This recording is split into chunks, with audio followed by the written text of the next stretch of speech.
Hola, ¿qué tal, alumnos? Espero se encuentren bien, disfrutando de la compañía de sus familiares. Vamos a continuar con esta clase virtual. Espero que la disfruten y les guste mucho.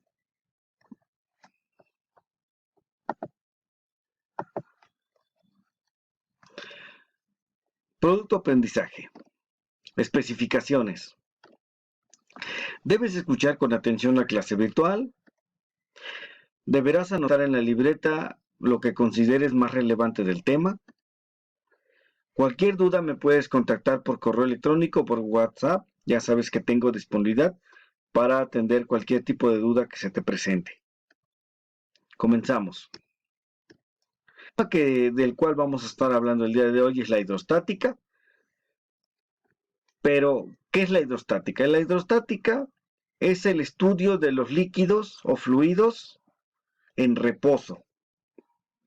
Como por ejemplo, podemos encontrar en el estudio de la hidráulica lo que es la presión atmosférica, la presión hidráulica, todo eso que vamos a ir viendo más adelante. Vamos a empezar con el primer concepto con respecto a la presión. ¿Qué es presión? Es aquella fuerza que se ejerce por unidad de área. En cualquiera de los casos se les denomina presión. Como estamos viendo aquí la imagen del lado derecho, acá tenemos a una persona que está aplicando una fuerza a una determinada área. En este caso, está aplicando la fuerza con un martillo.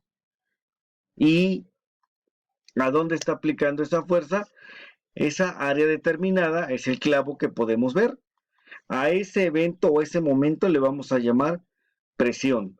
Otros ejemplos pudieran ser cuando nosotros le pegamos a la pelota de fútbol o cuando nosotros cerramos la puerta del coche. Hay un sinfín de situaciones en el cual nos podemos dar cuenta que todo en este mundo tiene relación con la presión. Ahora vamos a hablar de otro tipo de presión. Vamos a hablar de la presión hidrostática. Esta presión depende de la densidad del líquido en cuestión y de la altura a la que éste se encuentre sumergido el cuerpo. En otras palabras, como por ejemplo, aquí tenemos una fuente y estamos viendo que hay una cascada, está cayendo agua constantemente. ¿De qué va a depender la velocidad del fluido o la presión que ésta debe de tener? Pues por la densidad que tenga y por la altura que se encuentre. No sería lo mismo tener una cascada de agua que tener una cascada de miel. Obviamente, pues tiene mayor densidad la miel y requerir de muchísimo más trabajo y más esfuerzo para poder realizar lo que estamos haciendo. Ahora vamos a hablar de la presión atmosférica. Todos en algún momento hemos escuchado hablar de ese concepto, la presión atmosférica.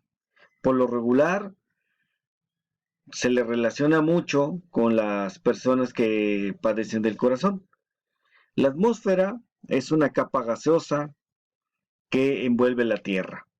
Ese conjunto de gases producen una fuerza y esa fuerza hace o presiona a todos los objetos, a todas las cosas que están dentro de ella. Pero, ¿qué es la presión atmosférica? Es la presión que ejerce la atmósfera sobre la superficie de la Tierra. O sea, es aquella fuerza que se ejerce sobre un determinado cuerpo de la Tierra. Esa va a ser la presión atmosférica. Como podemos ver aquí la imagen, a medida que nosotros vamos subiendo una montaña o un cerro, nos empezamos a cansar, nos empezamos a fatigar, sentimos que nos falta el aire. Pues eso es porque estamos sintiendo los efectos de la presión atmosférica.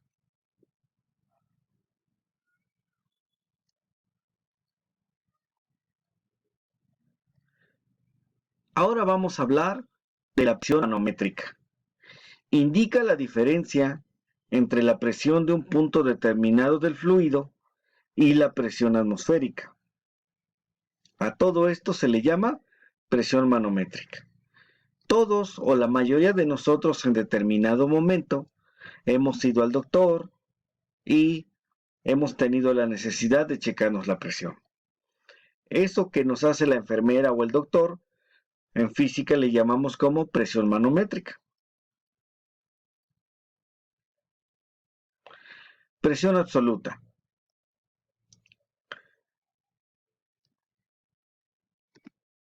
En un punto cualquiera al interior del líquido se ejerce una presión tal que es el resultado de ambas presiones. Como podemos mostrar aquí en la imagen, es como si tuviéramos un recipiente lleno de agua. La presión absoluta va a ser la combinación de la presión manométrica cuando nosotros la agarramos, más la presión atmosférica, que es esa presión externa que a todos nos presiona de alguna manera.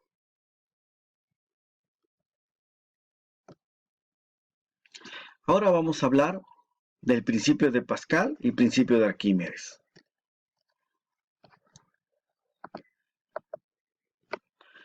¿Quién fue Blaise Pascal?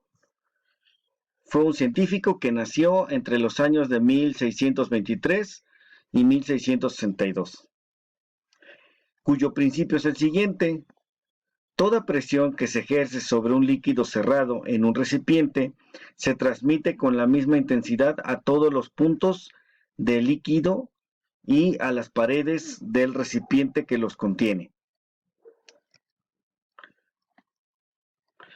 En este caso, si nosotros le pusiéramos agua a un globo y lo infláramos y después le hiciéramos de manera simultánea varios hoyitos, nos vamos a dar cuenta que ese líquido va a salir con la misma presión porque el líquido ejerce esa presión sobre todas las paredes del recipiente que los contiene. Eso es lo que nos dice Blaise Pascal. También hizo otro experimento, el cual se le llama tonel de Pascal. La presión ejercida por el peso del agua vertida en el tubo delgado es tan grande, debido a la altura, que rompe el tonel o barril de madera. A mayor altura, y si vertimos agua por un tubito, nos vamos a dar cuenta que esa presión cae a tal velocidad y con tanta fuerza que es capaz de romper un tonel, como aquí lo menciona, o otras cosas que podamos imaginarnos.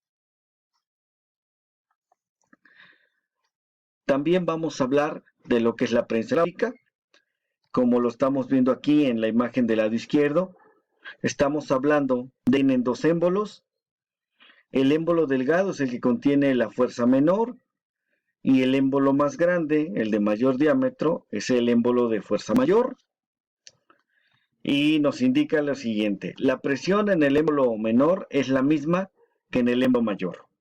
O sea que podemos colocar un objeto de determinado peso en cualquiera de las dos partes de los dos cilindros y nos vamos a dar cuenta de que se ejerce la misma presión y la misma fuerza para levantar ese objeto. Eso es lo que nos demostró Blaise Pascal mediante la hidrostática. También vamos a hablar de Arquímedes, que fue un científico que nació entre los años 287 al 212 a.C. y nos dice: todo objeto sumergido en un fluido recibe un empuje ascendente igual al peso del fluido desalojado. Y esto lo podemos ver con los siguientes tres postulados que son de este principio de Arquímedes. El primero de ellos nos dice: si el peso del objeto es menor al que recibe, este flotará. Por ejemplo, aquí lo vemos en esta imagen. Si aquí el objeto tiene un peso menor, por consiguiente está flotando. Si en el mar nosotros pusiéramos un pedazo de esponja, pues nos vamos a dar cuenta que este va a flotar. El segundo postulado me dice, si en el peso del objeto es igual al del empuje que recibe, va a permanecer en equilibrio, como aquí lo tenemos. Como el peso y la fuerza de empuje es igual, pues van a permanecer en equilibrio. Y por último, el más cotidiano. Si el peso del objeto es mayor que el empuje, se hunde. ¿Sí? Por ejemplo, si ponemos un pedazo de plomo en una tina de agua, pues es más que evidente que ese pedazo de plomo se va a sumergir. ¿Por qué? Porque su peso es mayor al de la fuerza de empuje que tendríamos con el agua.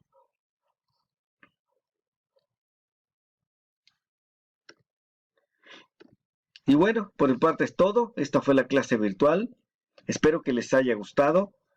Nos vamos a seguir escuchando y viéndonos en otros videos informativos, otras clases virtuales. Por lo pronto, hasta luego.